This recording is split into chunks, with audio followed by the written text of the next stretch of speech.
Hello everyone, I am Priya and welcome back to Management Plus. In this video lecture, you will learn about contract of bailment in detail, like its meaning, characteristic and duties and rights of bailor and bailee. इससे पहले भी मैंने business law की और भी बहुत सी videos upload करी अपने इस चैनल पे. अगर आपने उसको नहीं देखा तो उसका लिंक ऊपर आई बटन और नीचे डिस्क्रिप्शन दोनों पे मिल जाएगा, वहां से उसको देख सकते हैं. चलो फिर आज की वीडियो स्टार्ट करते हैं.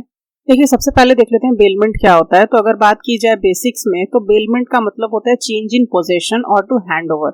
मतलब कि पोजेशन में यानी अधिकार में बदलाव आना या फिर किसी को हैंड ओवर करना. हम यहाँ पे किसी को ओनरशिप नहीं दे रहे, माइंड इट. यहाँ पे टर्म है पोजेशन, ओनरशिप नहीं.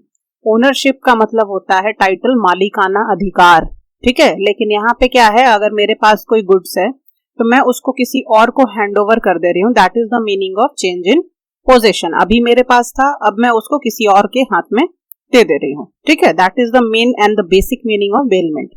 As per the Contract Act, bailment can be understood as the transaction wherein delivery of any item by an individual to another individual takes place with a specific sub-objective under a contract. Contract Act के अंदर bailment को किस तरीके से define किया गया है कि एक ऐसा ट्रांजेक्शन जहां पे आप किसी आइटम की डिलीवरी एक इंडिविजुअल से दूसरे इंडिविजुअल को कर रहे हैं. और ये डिलीवरी क्यों कर रहे हैं? कोई खास स्पेसिफिक ऑब्जेक्टिव को फुलफिल करने के लिए. और इस बीच में जो पूरा कॉन्ट्रैक्ट हो रहा है, इस पूरे कॉन्ट्रैक्ट को हम कॉन्ट्रैक्ट ऑफ बेलमेंट कहते हैं, ठीक है. अब वो इंडिविजुअल जो ट्रांसफर कर रहा है, मतलब कि डिलीवरी कर रहा है अपने गुड्स को दूसरे को, उसको हम कहते हैं बेलर. और जिसको ये गुड ट्रांसफर किया जा रहा है वो होता है बेली. क्लियर? अब देखिए, the contract states that the item has to be returned by the bailee to the bailor or disposed of in the manner specified by the bailor when the objective is attained. ये contract क्या कहता है कि जो भी item baler ने बेली को transfer किया है एक खास स्पेसिफिक ऑब्जेक्टिव को फुलफिल करने के लिए, जैसे ही वो स्पेसिफिक ऑब्जेक्टिव पूरा हो जाए तो ये बेली की ड्यूटी बनती है कि वो उस आइटम को बेलर को रिटर्न कर दे. किस तरीके से रिटर्न करे? जिस तरीके से बेलर ने उसको बोला है रिटर्न करने के लिए, ठीक उसी तरीके से रिटर्न कर दे. क्लियर? तो ओवरऑल क्या है बेलमेंट? एक तरीके का स्पेशल कॉन्ट्रैक्ट है. इसमें दो पार्टीज इन्वॉल्व होती हैं, बेलर एंड बेली. बेलर कौन? वो इंडिविजुअल जो कि गुड अपने पोजीशन को ट्रांसफर कर रहा होता है, और जिसको ट्रांसफर किया जाता है वो होता है बेली. ओवरऑल यहाँ पे क्या होता है, किसी आइटम का डिलीवरी, ठीक है. क्यों? ताकि कोई स्पेसिफिक ऑब्जेक्टिव फुलफिल किया जा सके. और ये जो पूरा कॉन्ट्रैक्ट है ये है बेलमेंट का कॉन्ट्रैक्ट. इसके कुछ कैरेक्टरिस्टिक होते हैं. देखिए क्या क्या: contract, delivery of goods, change in position, movable item and return. इसको हम डिटेल में पढ़ लेते हैं. सबसे पहला है हमारा कॉन्ट्रैक्ट. तो ये जो दो पार्टीज हैं बेलर एंड बेली, उनके बीच क्या होना चाहिए? कॉन्ट्रैक्ट होना चाहिए, यानी कि कॉन्ट्रैक्चुअल रिलेशनशिप होना चाहिए. अब जैसे ही ये जो कॉन्ट्रैक्ट है तो ये किसी भी टाइप का हो सकता है, एक्सप्रेस भी हो सकता है या इम्प्लाइड भी हो सकता है. मैटर नहीं करता कि किस टाइप का कॉन्ट्रैक्ट है, मैटर ये करता है कि कॉन्ट्रैक्ट होना चाहिए, ठीक है. आगे देखिए, डिलीवरी ऑफ गुड्स. कोई ना कोई गुड्स होने चाहिए. अगर बेलमेंट हो रहा है तो बेलमेंट में सिंपली हमने क्या देखा कि किसी न किसी आइटम का पोजीशन चेंज हो रहा है. तो ऑब्वियस सी बात है कि कोई गुड्स होगा तब तो पोजीशन चेंज होगा. तो एटलीस्ट एक पार्टी से दूसरी पार्टी तक गुड्स डिलीवर होना चाहिए. ये भी एक एसेंशियल एलिमेंट्स है. नेक्स्ट क्या है? Change in possession. Only the possession and custody of goods changes, not the ownership. सिर्फ और सिर्फ पोजेशन और कस्टडी चेंज होनी है. अभी गुड्स मेरे पास है, मैं किसी को कुछ खास ऑब्जेक्टिव फुलफिल करने के लिए वो गुड्स कुछ समय के लिए दे रही हूँ यूज करने के लिए. तो वो गुड मेरे पास से कहाँ चला जा रहा है? सामने वाले के पास चला जा रहा है. यानी कि सिर्फ पोजेशन बदल रहा है, कस्टडी बदल रही है, ना कि उसको ओनरशिप दे दिया गया. अगर मैं अपने फ्रेंड को लैपटॉप दे दूं यूज करने के लिए, उसका प्रोजेक्ट बनाने के लिए, तो वो लैपटॉप का मालिकाना अधिकार यानी ओनरशिप मेरा ही रहेगा, मैं ही उसकी मालकिन रहूंगी, ठीक है. बस मैंने क्या कर दिया, उसको कस्टडी दे दी, कुछ दिन के लिए पोजीशन दे दिया कि लो भाई तुम मेरे लैपटॉप को यूज करो और अपने प्रोजेक्ट को कंप्लीट कर लो. क्लियर? तो ये क्या हुआ? एक तरीके से चेंज इन पोजेशन है. कस्टडी आप दे रहे हो, ना कि क्या कर रहे हो, ओनरशिप दे रहे हो, ठीक है. यानी कि जो बेलर है वो उस डिलीवर्ड आइटम का ओनर रहेगा, बस क्या बदलेगा, पोजीशन चेंज हो जाएगा। अभी बेलर के पास था और वो अब बेली को वो सामान दे देगा, वो गुड्स दे देगा, ताकि बेली का जो ऑब्जेक्टिव है वो फुलफिल हो जाए। क्लियर? मतलब कि बेलमेंट के अंदर क्या होता है, चेंज इन पोजीशन होता है। नेक्स्ट क्या है, मूवेबल आइटम। जो गुड्स को बेल किया जा रहा है, बेलमेंट के अंदर जो आइटम एक पार्टी से दूसरे पार्टी को ट्रांसफर होती हैं, वो हमेशा मूवेबल नेचर की होनी चाहिए। इमूवेबल आइटम या फिर मनी को हम बेलमेंट के अंदर डील नहीं करते हैं। नेक्स्ट क्या है, रिटर्न, यानी कि बेली जिसको कि बेलर ने गुड्स ट्रांसफर किया है, उसको ना वो रिटर्न करना है। अगर उसका जो ऑब्जेक्टिव है जिसको फुलफिल करने के लिए बेलमेंट हुआ है, वो ऑब्जेक्टिव अटेन हो जाता है, तो बेली की ड्यूटी बनती है कि वो चीजों को क्या कर दे, रिटर्न कर दे। ठीक है? और एक्चुअल आइटम को तो रिटर्न करे ही करे, साथ साथ अगर किसी तरीके का कोई एक क्रिएशन है तो उसको भी रिटर्न करे। मतलब कि अगर मैंने किसी को गाय दी थी यूज करने, कुछ दिन रखने के लिए, और बेल कर दी थी, और उसके बाद उसने बछड़े को जन्म दे दिया, तो उस बछड़े पे भी बेलर का अधिकार बनेगा, ना कि बेली का अधिकार बनेगा। तो बेली को क्या चाहिए कि जो गुड्स उसके पास आए थे ट्रांसफर होकर के, वो तो लौटाए, साथ साथ जो क्रिएशंस वगैरह हुए हैं उनको भी वो लौटाए। क्लियर?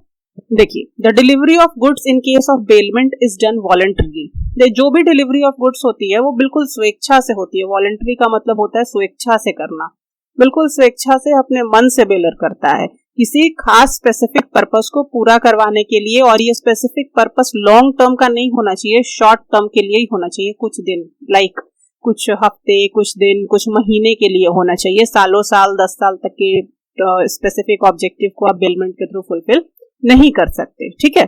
और जब ये चीजें बेली को दी जाती है ना, तो ये बेली की रिस्पॉन्सिबिलिटी बनती है कि जितने दिनों तक के लिए वो गुड उसके पास है, वो उनका रख रखाव अच्छे तरीके से करे, क्योंकि पोजीशन उनके पास है, जिम्मेदारी उनकी बनती है। ठीक है? On the agreement that the item delivered to be return in its original or altered form to the bailor when the objective for which it is transferred is over. क्यों ऐसा बनता है उनकी जिम्मेवारी? क्योंकि बेलर को वही आपको वापस लौटाना है, अपने पास नहीं रखना। तो जिस फॉर्म में बेलर बोलेगा उस फॉर्म में लौटाना है। तो अगर अच्छे से रख रखाव नहीं करेंगे तो फिर कैसे लौटाएंगे? देखिए आगे। तो यानी कि अगर चीजों में कुछ भी गड़बड़ होता है तो उसके लिए रिस्पॉन्सिबल कौन होगा? सोनली बेली होगा। ठीक है? अब एग्जाम्पल देख लेते हैं। First one, John deliver his Activa to Michael. John किसको अपनी एक्टिवा डिलीवर कर रहा है? माइकल को। और यहाँ पे जॉन कौन है? ओनर है इस एक्टिवा का। और माइकल कौन है? एक सर्विस सेंटर का मालिक। और ये एक्टिवा क्यों दी जा रही है? सर्विसिंग के लिए दी जा रही है। तो यहाँ पे हम देख रहे हैं कि सारे एसेंशियल एलिमेंट्स जो बेलमेंट के हैं वो फुलफिल हो रहा है। अब देखिए कैसे फुलफिल हो रहा है। पहली चीज, यहाँ पे दो पार्टीज हैं, कॉन्ट्रैक्ट हो रहा है दोनों पार्टीज के बीच में। जॉन एंड माइकल कॉन्ट्रैक्ट में है। भाई खरीदा था एक्टिवा, तो आफ्टर परचेज सर्विस आप दोगे ना, पोस्ट परचेज सर्विस, तो कॉन्ट्रैक्ट के बीच में है दोनों, बिल्कुल देंगे सर्विसिंग का। अब देखिए दूसरा चीज क्या यहाँ पे हो रहा है। यहाँ देखिए, आइए, डिलीवरी ऑफ गुड्स। जॉन जो है माइकल के सर्विस सेंटर में गुड्स की डिलीवरी कर दिया है। और ये कितने दिन के लिए किया है? शॉर्ट टर्म के लिए किया है, जब तक कि सर्विसिंग पूरा नहीं हो जाता। चेंज इन पोजीशन है, पोजीशन है ना, पहले ये जॉन के पास था, अब ये किसके पास चला गया? माइकल के पास चला गया। लेकिन अभी भी मालिकाना हक यानी कि ओनरशिप जो है वो जॉन के पास ही है, माइकल के पास बस कस्टडी गई है गुड्स की। और देखिए एक्टिवा है यानी कि एक स्कूटी है, तो मूवेबल आइटम जो है, ये भी कॉन्सेप्ट हमारा क्लियर हो रहा है, यानी कि ऐसा आइटम है जिसका बेलमेंट किया गया वो मूवेबल है, एक जगह से दूसरी जगह मूव कर सकता है। नेक्स्ट क्या? रिटर्न, यानी कि जो बेली है यानी कि जो माइकल है उसको सर्विसिंग करने के बाद गुड्स को फाइनली रिटर्न करना है। और जब तक उसके कस्टडी में ये गुड है यानी कि सर्विस सेंटर में है, तो उसके देखभाल का जिम्मा भी माइकल का बनता है। देखिए सारे जो एसेंशियल एलिमेंट्स थे वो यहाँ पे फुलफिल हो रहे हैं या नहीं हो रहे। नेक्स्ट देखिए, Shane lends his laptop to his friend Paul to use it without taking any charges. तो ये कॉन्ट्रैक्ट कैसा है? बेलमेंट का है, क्योंकि यहाँ पे this is a contract of bailment for the benefit of belly only. देखिए शेन एक लड़का है जो कि अपने लैपटॉप को पॉल को दे रहा है। क्यों? क्योंकि पॉल को कुछ काम करना है तो उसके लैपटॉप से। तो ये दोनों एक दूसरे के साथ कॉन्ट्रैक्ट में आ रहे हैं। देन आफ्टर ये क्या है? मूवेबल आइटम है। लैपटॉप एक जगह से दूसरे जगह जा रहा है, पोजीशन चेंज हो रहा है, ओनरशिप चेंज नहीं हो रहा है। उसके बाद जब काम पूरा हो जाएगा तो पॉल इसको रिटर्न कर देगा ये लैपटॉप। तो ये जो आप एग्जाम्पल देख रहे हैं, इससे आई होप कि क्लियर हुआ होगा कि बेलमेंट बेसिकली होता क्या है। अब यहाँ पे दो पार्टीज जो इन्वॉल्व हैं, बेलर एंड बेली, उनके राइट्स एंड ड्यूटीज पढ़ने वाले हैं। देखते हैं कि क्या क्या चीजें होती हैं ड्यूटीज एंड राइट्स के अंदर। तो फर्स्ट ड्यूटी जो बेलर की बनती है वो क्या बनती है? Bailor should inform that the faults or defect in the goods delivered in the to the bailee. अब बेलर की क्या ड्यूटी बनती है कि वो बेली को सारा इंफॉर्मेशन दे रिगार्डिंग व्हाट, अगर गुड्स में किसी तरीके का कोई फॉल्ट या डिफेक्ट है तो। ठीक है, पहले से उसको इंफॉर्मेशन देना जरूरी है कि भाई बेली सुन लो, मेरे गुड्स में ये प्रॉब्लम है, तुम थोड़ा सतर्क रहना। नेक्स्ट देखिए, नेक्स्ट ड्यूटी क्या बनती है? बेलर हैज टू पे for all extraordinary expenses in the contract. अगर कॉन्ट्रैक्ट में किसी तरीके का कोई एक्स्ट्राऑर्डिनरी एक्सपेंस लगता है तो ये बेलर की ड्यूटी बनती है कि वो उनको पे ऑफ करे। Bailor has to indemnify the bailee for any loss. ठीक है, अगर कॉन्ट्रैक्ट को समय से पहले, मतलब 1 महीने के लिए अगर आपने बेलमेंट करा था और 1 महीने के पहले ही आप टर्मिनेट करना चाहते हैं, तो उसकी वजह से अगर बेली को किसी तरीके का कोई क्षति हुआ, ठीक है, तो उस लॉस के लिए बेलर को इंडेमनिफाई करना पड़ेगा, मतलब कि उसकी क्षति पूर्ति करनी पड़ेगी। ये बेलर की ड्यूटी बनती है। नेक्स्ट क्या है? Bailor has to take back goods when specific purpose for which the goods are delivered is accomplished. Bailor की ये ड्यूटी बनती है कि वो गुड्स को वापस ले ले जब स्पेसिफिक पर्पस पूरा हो गया हो जिसके लिए ये फाइनली बेलमेंट किया गया था। नेक्स्ट, अगर बेलर का जो टाइटल है वो डिफेक्टिव है, मतलब बेलर का जो अधिकार है, जो ओनरशिप है, उसमें कहीं ना कहीं कोई डिफेक्ट है और इस डिफेक्ट की वजह से बेली को लॉस सफर करना पड़ा है, तो ये बेलर की ड्यूटी बनती है कि उस लॉस की भरपाई बेली को वो करे। ठीक है। Next, right to the bailor. Bailor के क्या क्या राइट्स होते हैं? Sorry, right of the bailor. तो बेलर की क्या क्या राइट्स होती हैं? तो फर्स्ट है enforce the bailor's duties and claim damages. पहली चीज है कि बेलर की जो जो ड्यूटीज हैं उनको वो पूरा करे, इसका अधिकार है उनके पास। साथ साथ क्लेम करने का, अगर किसी तरीके का कोई भी डैमेज हुआ है तो क्लेम करने का पूरा अधिकार बेलर के पास होता है। साथ ही साथ इस बेलमेंट के कॉन्ट्रैक्ट को टर्मिनेट करने का अधिकार होता है, वो जब चाहे इसको टर्मिनेट कर सकता है, ये उसके पास अधिकार है। और साथ साथ गुड्स के अंदर किसी तरीके का एक क्रिएशन हुआ है तो उसको वो क्लेम कर सकता है। जैसे मैंने आपको ऊपर बताया था कि ये ड्यूटी बनती है बेली की कि वो रिटर्न करे गुड्स को। साथ साथ अगर कोई एक्रिएशन हुआ है उसको भी, मतलब अगर मैंने गाय दिया है, उसने बछड़े को जन्म दिया, तो बछड़े पे भी अधिकार किसका होगा? बेलर का ही होगा। तो अगर गुड्स रिटर्निंग का टाइम आएगा तो बेलर का ये राइट है कि अगर किसी तरीके का कोई एक्रिएशन है तो बेलर उस पर क्लेम कर सकता है, या फिर गुड्स को वापस लेने का डिमांड कर सकता है कॉन्ट्रैक्ट पूरा होने के बाद। नेक्स्ट क्या है? Duties of bailee. तो बेली की क्या क्या ड्यूटी है देखिए। Bailee has to take due care of the goods delivered. अब ये बेली की ड्यूटी बनती है कि जो उसके पास गुड डिलीवर किया गया है उसका वो बहुत अच्छे से ध्यान रखे। ठीक है। अब यहाँ पे बर्डन ऑफ प्रूफ बेली के ऊपर बनता है। बर्डन ऑफ प्रूफ का मतलब कि जवाबदेही। अगर किसी तरीके की केयरलेसनेस और नेग्लिजेंस बेली दिखाया या नहीं भी दिखाया, ठीक है, और अगर उस गुड्स में किसी तरीके का कोई समस्या आया तो ये जवाबदेही बेली की बनती है। बेली को ये प्रूफ करना पड़ेगा कि हाँ उसका कोई केयरलेसनेस या नेग्लिजेंस नहीं था। ठीक है, ये बर्डन ऑफ प्रूफ किसके ऊपर है? बेली के ऊपर बनेगा, क्योंकि पूरा ख्याल रखने का जिम्मा जो है वो बेली का बनता है। ठीक है, बेली की ये ड्यूटी बनती है कि जो गुड्स उसके पास डिलीवर किए गए हैं वो उनका अनऑथराइज यूज ना करे, ना ही उनको रॉन्गफुली यूज करे। अगर इस अनऑथराइज्ड और रॉन्गफुल एक्ट की वजह से बेलर को किसी तरीके का नुकसान होता है, मतलब कि आप गुड्स का सही इस्तेमाल नहीं करते हैं, उसके वजह से गुड्स खराब हो जाए और बेलर को नुकसान हो, तो इसकी भरपाई बेलर को करनी पड़ेगी। किसको? बेली को। ठीक है, जो भी डैमेजेस होंगे अनऑथराइज और रॉन्गफुल यूज की वजह से वो कंपेंसेट करना पड़ेगा बेली को। नेक्स्ट देखिए, Bailey should not do any act with the goods bailed which is inconsistent with the term of the contract or else it become a voidable contract at the option of the bailor. अब देखिए बेली को कोई भी ऐसा act नहीं करना जो उसके कॉन्ट्रैक्ट के टर्म एंड कंडीशन के खिलाफ हो, ठीक है। अदरवाइज अगर वो टर्म्स एंड कंडीशंस के बियॉन्ड जाएगा और कोई ऐसा एक्ट कर देता है उन गुड्स के साथ जो कि उसको बेल किया गया है, तो ये जो कॉन्ट्रैक्ट है बेलमेंट का वो वॉइडेबल हो जाएगा बेलर के एंगल से, ठीक है, क्लियर।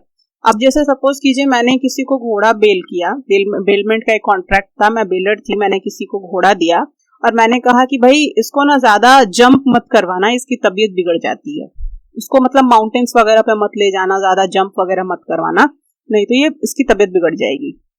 तो ये मैंने टर्म्स एंड कंडीशंस में लिख दिया था, ठीक है, कि इसको ना माउंटेन्स पे लेके नहीं जाना है, लेकिन वो माउंटेन पे लेके गया और तबीयत बिगाड़ दी घोड़े की। तो अब ये क्या हो गया, मैंने तो टर्म्स एंड कंडीशंस में लिख दिया था, यानी मैं बेलर थी, मैंने लिख दिया था, लेकिन इसने मानी नहीं बात, तो मेरे एंगल से ये जो कॉन्ट्रैक्ट होगा वो क्या हो जाएगा, वॉइडेबल हो जाएगा। अब बेली की ड्यूटी बनती है कि वो अपने गुड्स के साथ बेल्ड गुड्स को मिक्स ना करे, ठीक है, दोनों को मिक्स करके आपको नहीं रखना। नेक्स्ट क्या है, goods are to be held by the bailee on behalf of bailor and so if he hands over good to any other party then the onus is upon bailee to prove that the third party possesses right over the goods against bailor। अब जो भी goods बेली के पास दिए गए हैं तो बेली को पूरा केयरफुल होना पड़ेगा उन गुड्स के रिगार्डिंग। तो जो गुड्स बेली के पास हैं, जो कि बेसिकली ओनरशिप किसकी है, बेलर की है, तो अगर वो किसी भी थर्ड पार्टी को, यानी बेली जो है वो किसी भी थर्ड पार्टी को अगर वो गुड्स ट्रांसफर करती है या हैंड ओवर करती है तो ये बेली को ही प्रूफ करना पड़ेगा कि ये जो थर्ड पार्टी है इसका राइट है इस गुड्स पे, है ना, बेलर से ज्यादा अधिकार है और बेलर ने ही मुझे कहा था इसलिए मैंने इसको उसको सेंड किया है या उसका पोजीशन उसको दिया है। ये रिस्पॉन्सिबिलिटी प्रूफ करने की रिस्पॉन्सिबिलिटी किसकी बनती है, बेली की बनती है, ये उसकी ड्यूटी है। नेक्स्ट देखिए, इन केस अगर कोई भी एडिशन हुआ है यानी कि गुड्स में एक क्रिएशन हुआ है तो बेली की ये ड्यूटी बनती है कि वो बेलर को उसको रिटर्न कर दे। नेक्स्ट क्या है, bailee should return the goods bailed as per the instruction of the bailor after completion of the said purpose. Bailee की ये ड्यूटी बनती है कि जो गुड्स उसको बेल किए गए हैं उनको वो रिटर्न कर दे बेलर को, ठीक है। किस तरीके से रिटर्न करे, तो जिस तरीके से बेलर ने उसको इंस्ट्रक्ट किया है उस तरीके से रिटर्न करे। नेक्स्ट क्या है, राइट ऑफ बेली। बेली के क्या क्या अधिकार होते हैं, तो वो कंपेंसेशन का डिमांड कर सकता है अगर किसी भी तरीके का लॉस हुआ है, अगर बेलर ने उसको कोई टर्म डिस्क्लोज नहीं किया गुड के रिगार्डिंग, उसके डिफेक्ट के रिगार्डिंग, तो अगर उसकी वजह से कोई लॉस होता है तो उस कंपेंसेशन के लिए बेली डिमांड कर सकता है, उसके पास पूरा अधिकार है। इंडेमनिफिकेशन के लिए क्लेम कर सकता है, मतलब कि अगर किसी तरीके की क्षति होती है डिफेक्टिव टाइटल की वजह से, बेलर के डिफेक्टिव टाइटल की वजह से अगर बेली को किसी भी तरीके की क्षति होती है तो उसकी क्षति आपूर्ति के लिए क्लेम कर सकता है बेली, ठीक है। राइट टू एक्सरसाइज लिएन, अपने पास गुड्स को होल्ड करके रख सकता है, उसके पास भी अधिकार है। अगर किसी तरीके का डैमेज जो कि बेलर को बेली को पे करना था या कोई क्लेम था जो पे करना था, अभी तक अगर वो पेमेंट नहीं मिला होगा तो बेली के पास ये अधिकार है कि वो गुड्स को होल्ड करके तब तक रख सकता है जब तक कि उसके पेमेंट रिसीव नहीं होते हैं, ठीक है। नेक्स्ट क्या अधिकार है, take action against the third party when the party unlawfully disagree the bailee of his right to use the goods. अगर थर्ड पार्टी पे भी बेली एक्शन ले सकता है अगर पार्टी अनलॉफुली डिसएग्री कर दे बेली के राइट्स को गुड्स को यूज करने के एंगल से, मतलब उसके पास ये भी अधिकार है कि अगर वो डायरेक्टली बेलर को न देके थर्ड पार्टी को अगर हैंड ओवर करती है गुड्स को, तो अगर वहां पे कुछ अनलॉफुल होता है, ठीक है, तो उनको भी ये उन पे भी लीगल एक्शन बेली ले सकता है। नेक्स्ट देखिए, in case if the bailor has no title to the goods bailed and the bailee return it to the bailor in good faith as per his direction, the bailey has no responsibility for any such delivery। बेली के पास ये अधिकार है, अगर मान लो baler है उसके पास खुद goods की टाइटल नहीं है, मतलब वो खुद चोरी करके आया था और किसी को आगे जाके बेल कर दिया, ठीक है, खुद उसके पास ओनरशिप नहीं थी, वो चोरी करके लाया था, तो उसके पास तो टाइटल था नहीं उस गुड्स का, और उसने बेली को दे दिया और बेली ने अपने ऑब्जेक्टिव को फुलफिल करके वापस से बेलर को उस गुड्स को रिटर्न कर दिया जैसा कि उसने डायरेक्शन दिया था। तो अब यहाँ पे बेली की कोई रिस्पॉन्सिबिलिटी नहीं बनती है उस गुड्स के रिगार्डिंग, उसके डिलीवरी के रिगार्डिंग कोई रिस्पॉन्सिबिलिटी नहीं। तुम्हारे पास टाइटल हो ना हो, ओनरशिप हो ना हो, तुमने मुझे बेल किया था, अब बात खत्म, तुम वापस लो, मेरा कोई रिस्पॉन्सिबिलिटी आगे नहीं बनता है। नेक्स्ट देखिए, टर्मिनेशन ऑफ बेलमेंट। तो बेलमेंट कब कब टर्मिनेट होता है? तो बेलमेंट जो होता है ना, अगर बेली चीजों का अनऑथराइज यूज करे, अनऑथराइज जिस तरीके से कहा गया उस तरीके से इस्तेमाल ना करे, या फिर गलत तरीके से उस गुड्स को डिस्पोज करने की कोशिश करे, तो यहाँ पे बेलर जो है वो इस बेलमेंट को टर्मिनेट कर सकता है। ठीक है, फर्स्ट रीजन ये हो सकता है टर्मिनेशन का, टर्मिनेशन यानी बेलमेंट को खत्म करना। नेक्स्ट क्या है कि अगर बेलमेंट का जो पीरियड है, मतलब 2 महीने के लिए किया गया, 3 महीने के लिए बेलमेंट किया गया है, तो वो जो पीरियड है ना वो एक्सपायर कर जाए, क्लियर, तो टर्मिनेट हो जाएगा। या फिर जो बेलमेंट का पर्पस था, किस रीजन से बेलमेंट किया गया था, वो फुलफिल हो जाए तो बेलमेंट क्या हो जाएगा? टर्मिनेट हो जाएगा। या फिर इन दोनों के बीच, बेलर और बेली के बीच में जो कॉन्ट्रैक्ट था वो एंड पे आ गया। एंड पे कैसे आएगा? मतलब कि बेली का जब पर्पस अकॉम्प्लिश्ड हो गया, वो बेलर को फाइनली गुड्स को रिटर्न कर दिया, मतलब कि पूरा कॉन्ट्रैक्ट ओवर हो गया। तो जैसे ही ओवर हो जाएगा तो ये जो बेलमेंट का कॉन्ट्रैक्ट हो जाएगा वो टर्मिनेट हो जाएगा।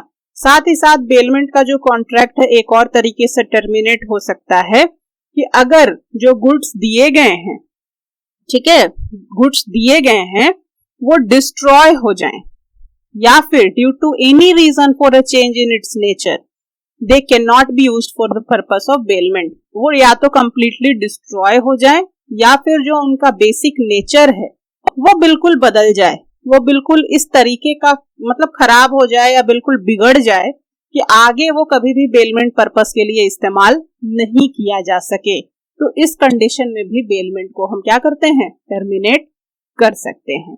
So that's all about today's video. अगर वीडियो पसंद आया हो तो लाइक जरूर कीजिएगा और अपने फ्रेंड्स के साथ शेयर जरूर कीजिएगा। मिलते हैं नेक्स्ट वीडियो में, तब तक के लिए स्टे ट्यून, बाय बाय।